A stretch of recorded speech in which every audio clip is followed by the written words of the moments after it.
LPG and the fuel situation. लेकिन अब rumour भी यहाँ लाइनें भी अफसोस की बात यह है कि जब हुकूमत के तरफ से बात होती है उसको कोई नहीं सुनता, लेकिन अफवाहों पे सब लोग जो है यकीन करते हैं।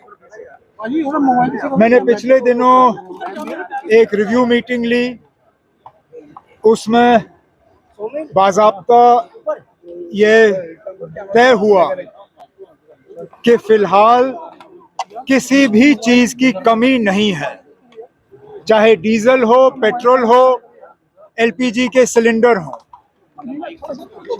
और 2-4 दिन के अंदर अंदर सूरत हाल बदली नहीं है। मरकज की हुकूमत ने भी वक्तन फवक्तन हालात का जायजा लिया है और कहीं पे भी राशनिंग या इस्तेमाल की कमी की हिदायत नहीं दी गई है। इसलिए मेरी उन तमाम लोगों से मोतबाना गुजारिश है जो सोशल मीडिया के अफवाहों के बुनियाद पे पेट्रोल पंपों के बाहर लाइनें लगाए बैठे हैं, हमें मजबूर मत करिएगा, नहीं तो अगर यही हाल रहा मैं कुछ दिनों के लिए पेट्रोल पंप ही बंद कर दूंगा जब तक ये अफवाहों का सिलसिला बंद नहीं होता। क्योंकि अगर अफवाहों की बुनियाद पे आप लोग पेट्रोल पंप के बाहर जो है डेरा जमाए रखोगे और जब हुकूमत आपसे कह रही है कि चीज़ों की कमी नहीं है, तो फिर खामखा हालात जो हैं वो बिगड़ जाएंगे। इसलिए मेरी सब लोगों से गुजारिश है कि आप पेट्रोल पंप के बाहर डेरा जमाना जो है बंद कर दीजिए। फिलहाल किसी चीज़ की कमी नहीं है। वज़ीर आज़म साहब ने कल एक मीटिंग रखी है ऑनलाइन 6:30 बजे शाम को, जिसमें मुझे भी शिरकत करने का मौका मिलेगा।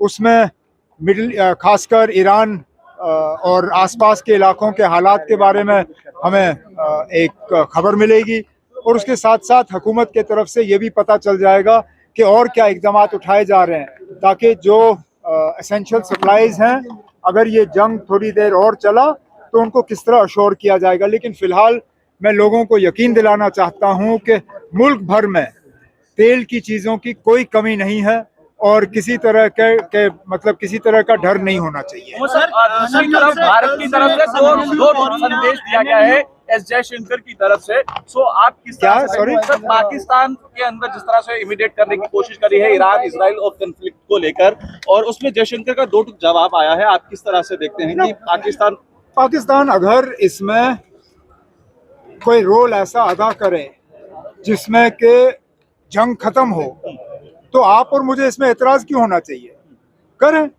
अगर उनके अच्छे ताल्लुकात है इजराइल के साथ भी और ईरान के साथ भी, अगर अमेरिका का वाइस प्रेसिडेंट वहां जाके इन लोगों के साथ बातचीत करने के लिए तैयार है, अगर इनके बातचीत के ज़रिए जो है ये जंग जो है ये रुकेगी, तो मुझे तो नहीं लगता है किसी को इस पे एतराज़ होना चाहिए। सर, जम्मू एंड कश्मीर शुरू हो रही और नेशनल लॉ यूनिवर्सिटी का मुद्दा हेल्थ को लेकर एक सवाल है।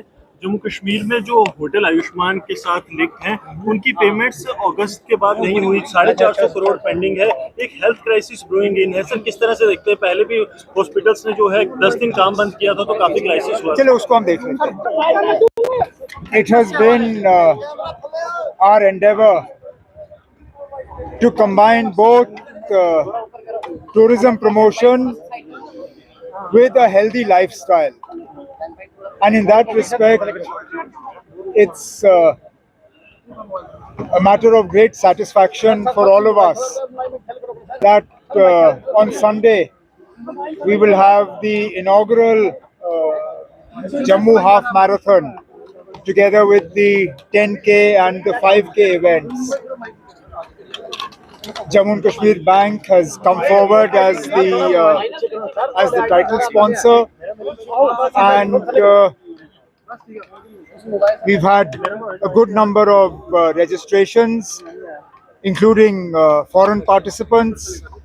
More than 800 participants are coming from outside of J&K, and almost 2,800 registrations from within J&K. Given that this is the first time this event is being held, this is a very healthy number, and we hope that it will grow from here.